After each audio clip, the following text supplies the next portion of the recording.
Buenos días, amados hermanos. Nuevamente aquí con mi hermana Débora en este programa Jesús prepara mi vida de la Iglesia Benecer de la ciudad de Las Piedras, Canelones, Uruguay, para los 5 continentes a través de la radio y también a través de las grabaciones. ¿Sí? Como digo siempre, hermano, cada mañana, ¿verdad? Uno se levanta con una felicidad, con una alegría tan grande, ¿verdad? De tener a este Dios tan maravilloso, que hoy vamos a estar hablando de nuestro Señor Jesucristo, ¿verdad? Y lo hablamos a las 5 de la mañana en el programa Arregla tu vida con Dios, y también lo vamos a traer aquí a la radio, lo que hablamos, que fue lo que Dios puso en mi corazón, amados hermanos, para hablar. Y qué lindo es cuando el Señor nos habla en las profundidades de la palabra, que todos aquellos hermanos que tienen años dentro de la iglesia lo saben, pero aquellos nuevos, aquellos que van entrando a la iglesia, ¿verdad? Están con muchas incógnitas preguntando quién es Jesús. Y Dios puso en mi corazón estar hablando, ¿sí?, de los atributos de nuestro Señor Jesús. ¿Quién es nuestro Señor Jesús, amados hermanos? Y estamos felices de poder servir a Dios, ¿sí?, todos los días, amados hermanos. A veces medio engripado, a veces de la garganta, de tanto orar, de tanto traer palabras por un lado y por otro, amados hermanos, pero tenemos que ser valientes, Mira que te mando que te esfuerces y que seas valiente. Llega el tiempo, hermanos, que se van a ver quiénes son los valientes, ¿verdad? Hermanos, dentro del camino del Señor. Y tú y yo tenemos que ser valientes. Tenemos que ser valientes más allá del frío, de la tormenta, de alguna gripe. Ya cuando vemos que estamos mejor, ya nos levantamos a servir al Señor con gozo y con alegría, amados hermanos. Y quiero traer, hermano, en esta mañana algo muy conocido por aquellos que tienen años, muy conocido, pero por aquellos que recién comienzan no es tan conocido. Allí en el libro de Juan, Evangelio de Juan, vamos a estar hablando en el primer capítulo, ¿sí? Y dice, el verbo hecho carne. Sí, el verbo hecho carne. Cuando nosotros, siempre me gusta hablar del título, ¿verdad? Cuando vemos este título, el verbo hecho carne, ¿sí?, tiene una profundidad tan grande, en el mundo espiritual y en el mundo secular. El verbo hecho carne.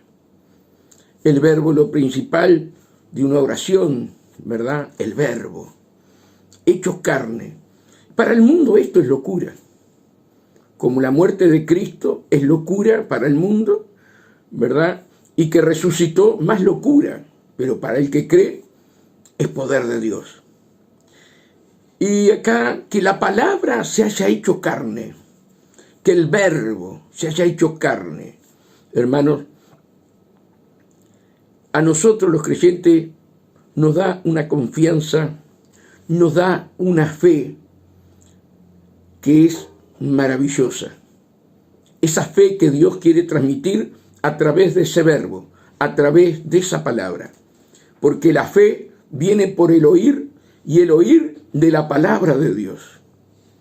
Cuanto más leemos la palabra, cuanto más nos metemos en el río de Dios, amados hermanos, orando, pidiéndole al Señor que nos quite el velo, pidiéndole al Señor que nos dé sabiduría, entendimiento, revelación de lo escondido que hay dentro de la misma palabra, para que el mundo no vea, no entienda y no oiga la palabra, pero sí que está revelada para sus hijos, amados hermanos. Y es hermoso poder ver, ¿verdad?, el plan de Dios para la humanidad, el plan de Dios para la salvación, amados hermanos. Nuestro Padre Celestial, por amor a nosotros, ¿verdad?, nos da a su Hijo, para que por Él nosotros fuéramos salvos. Y ese Hijo es el verbo hecho carne. Cuando nuestro amado Señor creó los cielos, la tierra, creó los mares, los monstruos marinos, ¿verdad? Los planetas, hermano, la lumbrera mayor, la lumbrera menor. Y luego, después de muchos años, la tierra estaba desordenada y vacía. Cuando Dios hizo todo perfecto, cuando Dios hace todas las cosas perfectas, llegó un momento que entre el versículo 1 y 2 de Génesis se encontró que la tierra estaba desordenada y vacía. Ahí pasó algo, fue un caos. Aquellos eruditos que estudian la palabra, ¿verdad?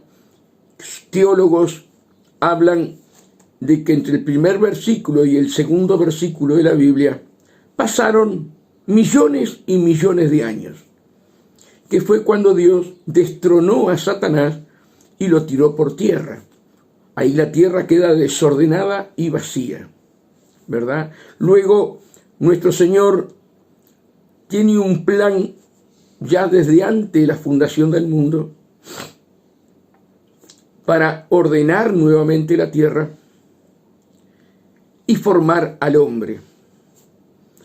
Y el Señor habla allí en Génesis: hagamos al hombre a nuestra imagen y semejanza.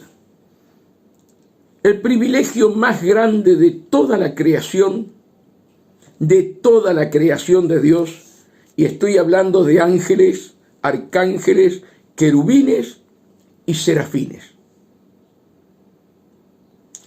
Cada uno de los serafines fueron creados como serafines, los ángeles como ángeles, los arcángeles como arcángeles. Todo fue creado conforme a lo que Dios quiso crear. Pero el ser humano, el hombre, cuando Dios lo fue a formar, y lo fue a formar después que había formado toda la tierra, que había ordenado toda la tierra, ¿verdad? Hizo la lumbrera mayor, la lumbrera menor. Cada cosa fue en un día, y como dice la Biblia, cada día son 1000 años. Y deja para lo último crear al hombre. Fue como la frutilla de la torta, hermanos. Y ahí, cuando va a crear al hombre, ahí está la Trinidad Divina, Padre, Hijo y Espíritu Santo. Hagamos al hombre a nuestra imagen y semejanza. Amados hermanos, hagamos al hombre a nuestra imagen y semejanza. Y formó al hombre. Ahora, ¿qué quiero que ustedes entiendan y que ustedes comprendan, amados hermanos? El poder de la palabra. El poder de la palabra. Hermanos, cuando nosotros entendemos que todo el mundo y todas las cosas caminan por la palabra. Dios Padre le habla, ¿verdad?, a Jesús, al Verbo, y le habla al Espíritu Santo. Hagamos. Ahí nosotros ya vemos, ¿verdad?, cómo la palabra de nuestro Padre Celestial a su Hijo y al Espíritu Santo, o sea, al Verbo y al Espíritu Santo, ¿sí?, le da la palabra. Y esa palabra es la que formó al hombre, el Verbo hecho carne.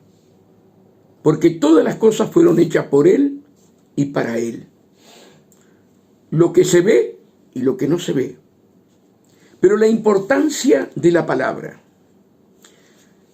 Cuando nosotros hacíamos un estudio sobre la palabra, fue algo tan maravilloso, hermanos, porque en el caso tuyo que me estás escuchando, en el caso de Débora, que está junto conmigo acá, cuando nosotros vamos a hacer un ejemplo, una casa, ¿verdad? Vos le decís a tu esposa o a tu esposo, vamos a hacer una casa. Vamos a comprar un auto. La palabra es la que te hace mover a ti para hacer la casa y para comprar un auto. Y eso es maravilloso cuando lo llegamos a entender.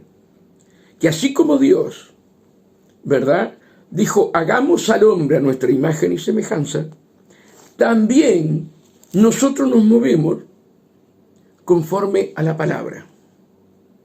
No estoy hablando de la palabra de Dios, estoy hablando de la palabra que sale de nuestra boca. ¿Sí? Por eso la palabra de nuestra boca puede ser para vida o puede ser para muerte. Nosotros, hermanos, un ejemplo, nos vamos a casar y uno le dice al otro, me quiero casar. ¿Cuándo nos vamos a casar? Ahí envió la palabra. Y luego la palabra crea, ¿verdad?, el casamiento. Quiero que ustedes entiendan esto, que así como Dios hizo las cosas por la palabra, nosotros también hoy caminamos por la palabra. Nosotros tenemos que ir a comprar pan y de repente como padre le decimos a nuestro hijo, anda a comprar pan al almacén. Y él se mueve por la palabra. ¿Comprenden lo que quiero decir? La importancia de la palabra. Cómo el hombre, el ser humano, camina conforme a la palabra. Y eso, hermano, nosotros lo tenemos que tener bien claro. Vamos a ir a un corte. Veamos un corte y enseguida volvemos.